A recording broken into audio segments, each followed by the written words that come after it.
ഭർത്താവിനെ അനുസരിക്കുന്നത് കൊണ്ട് ഭാര്യ സ്വർഗത്തിലെത്തുന്നല്ലേ നബി സല്ലല്ലാഹു അലൈഹി വസല്ലം പറഞ്ഞത്. ആ അനുസരണം കൊണ്ട് ഭാര്യക്ക് മാത്രമല്ല, ഭാര്യയുടെ ഉപ്പക്കും ഉമ്മക്കും വരെ അല്ലാഹു സ്വർഗം കൊടുക്കുന്നു. നബി സല്ലല്ലാഹു അലൈഹി വസല്ലം നിങ്ങളുടെ കാലത്തൊക്കെയുള്ള അനുസരണം നോക്ക് നിങ്ങൾ. ഇന്ന് പലതിന്റെയും പേര് പറഞ്ഞിട്ട് ചിലപ്പോഴൊക്കെ ഭർത്താക്കന്മാര് ജോലി മതിയാക്കിയിട്ട് ക്ഷീണം കൊണ്ട് ഉച്ചക്ക് വീട്ടിൽ വന്നു നോക്കുമ്പോ ഉച്ചക്ക് ആളെ കാണുന്നില്ല. കാരണം ഫോൺ വിളിച്ചിട്ടൊന്നുമില്ല, വരുന്ന വിവരമൊന്നും കിട്ടിയിട്ടില്ല. ഭർത്താവ് സാധാരണ 5:30-6 മണിക്കാ എത്താറുള്ളത്. അത് കണ്ട് ഇറങ്ങിയതാണ്. എങ്ങോട്ട്? അവിടെ ഒരു ഫെസ്റ്റിവൽ നടക്കുന്നുണ്ട്, തേങ്ങാ പുണ്ണാക്ക് ഫെസ്റ്റിവല്. കാണുന്ന പോസ്റ്റർ ഒട്ടിച്ച മുഴുവൻ ആഘോഷങ്ങൾക്ക് ഇറങ്ങാൻ. എന്നിട്ട് അവിടെ കാണുന്ന ആളുകളോടൊക്കെ കിന്നരിക്കുക. പിന്നെ എന്ത് കൂട്ടുജീവിത, എന്ത് സ്നേഹജീവിതാണ്, എന്ത് സന്തോഷമുള്ള ഇസ്ലാമിക ജീവിത സഹോദരങ്ങളെ. തിരിച്ചു വന്നു നോക്കി ഇയാൾ എന്തെങ്കിലുമൊക്കെ ഒന്ന് ഭക്ഷണം കഴിക്കാൻ വേണ്ടി വീട്ടിലെത്തി നോക്കുമ്പോ വീട്ടിലാരുമില്ല. വിളിച്ചു നോക്കുമ്പോ താക്കോൽ അവിടെ ഉണ്ട്. ഞാൻ അർജന്റായിട്ടൊരു സംഗതിക്ക് പുറത്തിറങ്ങി പോകുന്നതാണ്. എവിടെയുള്ളത്? ഞാൻ ഇന്ന സ്ഥലത്തുണ്ട്. അർജന്റ് എന്താ അറിയാൻ വേണ്ടിയിട്ട് ഭർത്താവ് ഒന്ന് ഭക്ഷണം കഴിച്ചിട്ട് വാഹനം എടുത്ത് പോയി നോക്കുമ്പോ ഭർത്താവ് കാണുന്ന കാഴ്ച എന്താ പറയുക? നിങ്ങൾ ഫെസ്റ്റിവലിന് പോയോർത്തുനിന്ന് ഒരു കസേര അപ്പുറത്തും ഇപ്പുറത്തിട്ട് ഒരാളോട് അങ്ങനെ കിന്നരിക്കുക. അപ്പൊ അപ്പുറത്തുള്ള ആള് മൊബൈലിലൂടെ ഇപ്പുറത്തേക്കും ഇപ്പുറത്തുള്ള ആൾ അപ്പുറത്തേക്കൊക്കെ എല്ലാ കണക്റ്റും ചെയ്ത് സംഗതി നടന്ന് പൂർത്തിയായിട്ടുണ്ട്. പിന്നെ കുറഞ്ഞ കാലേ ആ ഭർത്താവിന്റെ കൂടെ ആ ഭാര്യ ജീവിക്കുന്നുള്ളൂ. ഇത്രയും കാല ജീവിതത്തിന് കൊടുത്ത നന്ദികേടാണത്. പുറത്തിറങ്ങേണ്ട ഒരാവശ്യമില്ല. അത്യാവശ്യങ്ങൾക്ക് പുറത്തിറങ്ങണം, അത് ഇസ്ലാം അനുവദിച്ചിട്ടുണ്ട്. അതിനെന്തെല്ലാം മാർഗങ്ങളുണ്ട്. ആ മാർഗങ്ങളിലേക്കൊന്നല്ല ഇപ്പൊ പുറത്തിറങ്ങുന്നത്. അനുസരണക്കേടിന്റെ പര്യായങ്ങളായി മാറരുത് സഹോദരിമാരെ, ദയവ് ചെയ്ത്. നമ്മുടെ തലമുറയായി വളർന്നു വരുന്ന മക്കളില്ലേ, അവരെ കൊണ്ട് ദുനിയാവിലും ആഖിറത്തിലും നമുക്കൊരു സുഖവും ലഭിക്കൂല. നല്ല നിലക്ക് നമ്മൾ അവർക്ക് ജീവിതം മാതൃകയാക്കി കൊടുത്തെങ്കിലേ അവരെ കൊണ്ട് നമുക്ക് ദുനിയാവിലും ആഖിറത്തിലും ഖൈറ് ലഭിക്കൂ. ഭക്ഷണം കൊടുത്തു എന്നുള്ളത് കൊണ്ട് മാത്രം മക്കൾ അനുസരിച്ച് നന്നാകും എന്ന് കരുതരുത്. നിങ്ങൾ അവർക്ക് വിദ്യാഭ്യാസം കൊടുത്തു എന്ന് മാത്രം കൊണ്ട് അവരനുസരിച്ച് നന്നാകുമെന്ന് കരുതരുത്. ഏറ്റവും വലുത് നിങ്ങളുടെ ജീവിതത്തിന്റെ സംശുദ്ധിയും പരിശുദ്ധിയും സ്നേഹജീവിതവുമാണ്. അതില്ലേ മക്കളെ ഖൈറായ രൂപത്തിൽ ലഭിക്കൂല. നിങ്ങൾ ദ്വാരുന്നത് കൊണ്ട് മാത്രം കാര്യമായില്ല. നിങ്ങള് ആ മക്കൾക്ക് ഇത്രത്തോളം വിദ്യാഭ്യാസം കൊടുത്തു എന്ന് ആരോടും പറഞ്ഞിട്ട് കാര്യമായില്ല. മാതൃക കാണിച്ചു കൊടുക്കേണ്ട രൂപഭാവങ്ങൾക്ക് വഴിമാറിപ്പോയാൽ പിന്നെ എങ്ങനെയാ സഹോദരങ്ങളെ രൂപഭാവത്തിൽ ലഭിക്കുക? ഉമ്മഹാത്തുൽ മുഅ്മിനീങ്ങളെ പോലത്തെ മഹദിമാരുടെ അനുസരണം എത്ര വലിയ അനുസരണമാണ് നിങ്ങൾ നോക്ക്.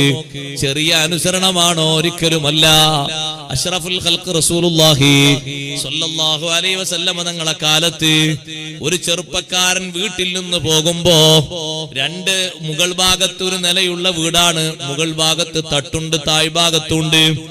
താഴ്ഭാഗത്ത് താമസിക്കുന്നത് സ്വന്തം ഇണയുടെ ബാപ്പയും ഉമ്മയും അടങ്ങുന്ന കുടുംബമാണ്.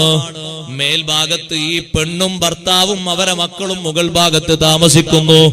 സൗകര്യങ്ങളൊക്കെ ഉള്ള വീടാണ്. ഭർത്താവ് ജോലിക്ക് പോകുമ്പോ ഭാര്യയോട് പറഞ്ഞു, ഞാൻ ഇവിടുന്ന് പോവുകയാണ്, അല്ലാ തൻസലി മിനൽ ഉലുവി ഇല സുഫിലി, മേൽഭാഗത്തുനിന്ന് താഴോട്ടിറങ്ങരുത്, മുകളിൽ തന്നെ നീ നിന്ന് താമസിക്കണം. സൗകര്യങ്ങളൊക്കെ ഇവിടെയുണ്ട്, ജീവിക്കാൻ എല്ലാവിധ സൗകര്യങ്ങളും സംവിധാനങ്ങളും ഉണ്ട്. സുബ്ഹാനല്ലാഹ്, ഭർത്താവ് ജോലിക്ക് പോയതാണ്. കുറെ ദിവസങ്ങൾ കഴിഞ്ഞേ ഇനി വീട്ടിലേക്ക് വരൂ. അതിനിടക്ക് സ്വന്തം ഉപ്പക്ക് സുഖമില്ലാതെയായി. ഉപ്പാന്റെ വീട്ടിലേക്ക് കുറെ ദൂരം പോകണോ? താഴ്ഭാഗത്താണ് ഉപ്പ താമസിക്കുന്നത്. ഒരേ വീടിന്റെ താഴ്ഭാഗത്ത് താമസിക്കുന്ന ഉപ്പാക്ക് അസുഖമായപ്പോ ഈ പെണ്ണൊരാളെ പറഞ്ഞയച്ചു ഇലാ ഹദറത്തി റസൂലില്ലാഹി സ്വല്ലല്ലാഹു അലൈഹി വസല്ലം, അല്ലാഹുവിന്റെ റസൂലിനോട് വിഷയം ചോദിക്കാൻ. എന്റെ ഭർത്താവ് വീട്ടിൽ നിന്ന് പോകുമ്പോ എന്നോട് പറഞ്ഞൊരു കാര്യമാണ്, അല്ലാ തൻസലി മിനൽ ഉലുവി ഇല സുഫിലി, മേൽഭാഗത്തുനിന്ന് തായോട്ട് ഇറങ്ങരുത്. സൗകര്യങ്ങളും സംവിധാനങ്ങളൊക്കെ മുകളിലുണ്ട്, പക്ഷേ എന്റെ ഉപ്പാക്ക് സുഖമില്ല നബിയെ, ഞാൻ എന്ത് ചെയ്യണം? നബി സല്ലല്ലാഹു അലൈഹി വസല്ലമ തങ്ങൾക്ക് ബാപ്പക്ക് മക്കള് സ്നേഹം കൊടുക്കണമെന്ന് കൽപ്പിക്കുന്ന നബി സല്ലല്ലാഹു അലൈഹി വസല്ലമ തങ്ങൾ മുൻഗണന കൊടുത്തതറിയുമോ ഉമ്മമാരെ? തങ്ങൾ പറഞ്ഞു ആ പെണ്ണിനോട്, അത്തിഈ സൗജകീ, നിന്റെ ഭർത്താവിന് നീ വിധേയപ്പെടൂ പെണ്ണേ, നിന്റെ ഭർത്താവിന് നീ അനുസരിക്കണം. അതുകൊണ്ട് അല്ലാഹു നിനക്ക് ഖൈറ് നൽകും. നീ അനുസരിക്കണം, നീ അവിടെ തന്നെ നിന്നോളൂ. ബാപ്പാനെ ശുശ്രൂഷിക്കാൻ ആളുകൾ വേറെയും ഉണ്ട്, ഉമ്മയുണ്ട്, മറ്റു മക്കളുണ്ട്, പലരും ഉണ്ട്. ഇങ്ങനൊരു നിർദ്ദേശം ഭർത്താവ് പറഞ്ഞില്ലേ, ആ നിർദ്ദേശം നീ അനുസരിക്കണം. ഒരു ഭാഗത്തേക്ക് മാത്രം ചാരി സംസാരിച്ചതല്ല തങ്ങൾക്ക് എല്ലാ വശങ്ങളും അറിയാം. കുറച്ചുകൂടി ദിവസങ്ങൾ കഴിഞ്ഞു ഉപ്പ മരണപ്പെട്ടു. ആലോചിച്ച് നോക്ക് നിങ്ങൾ, ഉപ്പാന്റെ മുഖം അവസാനം ഒന്ന് കാണാൻ പൂതിയില്ലേ, ആഗ്രഹല്ലേ? ആ പെണ്ണ് വീണ്ടും നിർദ്ദേശാനുസരണം മാത്രം ജീവിക്കുന്ന ആ പെണ്ണ് പറഞ്ഞയച്ചു, നബിയെ എന്റെ ഉപ്പ വഫാത്തായിട്ടുണ്ട്, ഞാൻ എന്ത് ചെയ്യണം? ഭർത്താവ് വന്നോ? ഇല്ല. ഈ സൗജക്കി, തങ്ങൾ അപ്പോഴും പറഞ്ഞു, നിന്റെ ഭർത്താവിന് നീ വിധേയപ്പെട്ട് അനുസരിച്ച് കഴിയണം. പക്ഷെ അതിന്റെ സന്തോഷ ഉപ്പാക്ക് കിട്ടി. ബുദ്ധിമുട്ടാക്കിയത് കരുതരുത്.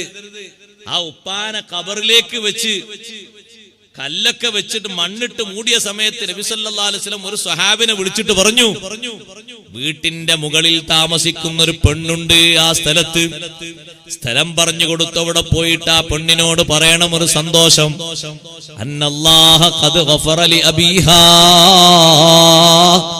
ബിത്വഅതിഹാ ലിസൗജിഹാ.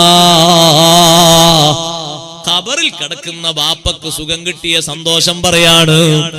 മരിച്ച് ഖബറിലെത്തിയ ഉപ്പയില്ലേ, ഉപ്പാക്ക് എല്ലാം അല്ലാഹു മാപ്പാക്കി കൊടുത്തു, ഉപ്പാക്ക് എല്ലാം അല്ലാഹു പുറത്തു കൊടുത്തു.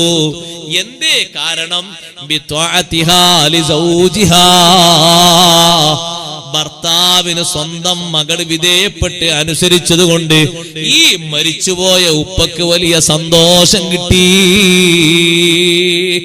ആ പെണ്ണിനോട് പോയിട്ട് പറയാൻ, ആ മുകളിലിരിക്കുന്ന ആ പെണ്ണിന് എത്ര സന്തോഷം കിട്ടിയെന്നറിയോ? അൽഹംദുലില്ലാഹ്, ഒറ്റക്ക് ആഖിറത്തിലേക്ക് നീങ്ങിയിട്ട് ആഖിറത്തിൽ ആദ്യത്തെ കവാടമായ ഖബറിലേക്ക് എത്തിയ പൊന്നുപ്പാക്ക് യാതൊരു പ്രശ്നമില്ലാതെ നല്ല സുഖം കിട്ടിയല്ലോ, സന്തോഷം കിട്ടിയല്ലോ. ഞാൻ എന്റെ ഭർത്താവിന് അനുസരിച്ചത് കൊണ്ട് എന്റെ ബാപ്പക്ക് എന്തൊരു സുഖം കിട്ടി. നമ്മളെ ജീവിതത്തിൽ മാത്രല്ല അതിന്റെ സന്തോഷം ലഭിക്കുന്നത്, സുഖം ലഭിക്കുന്നത്. ഉമ്മമാര് നമ്മുടെ ബാപ്പക്ക്, നമ്മുടെ ഉമ്മക്ക്, നമ്മുടെ മക്കൾക്ക് എല്ലാം ഉണ്ട് ആ അനുസരണത്തിന്റെ ഗുണം. അതുകൊണ്ട് നല്ല പൊരുത്തത്തോടെ അനുസരിച്ചുകൊണ്ട് നല്ല സന്തോഷത്തോടുകൂടെ ജീവിക്കണം. കൂട്ടുജീവിതം നയിക്കുന്നിടത്ത് നല്ല റാഹത്തോടുകൂടെ ജീവിക്കണം. സന്തോഷമുള്ള അവസ്ഥ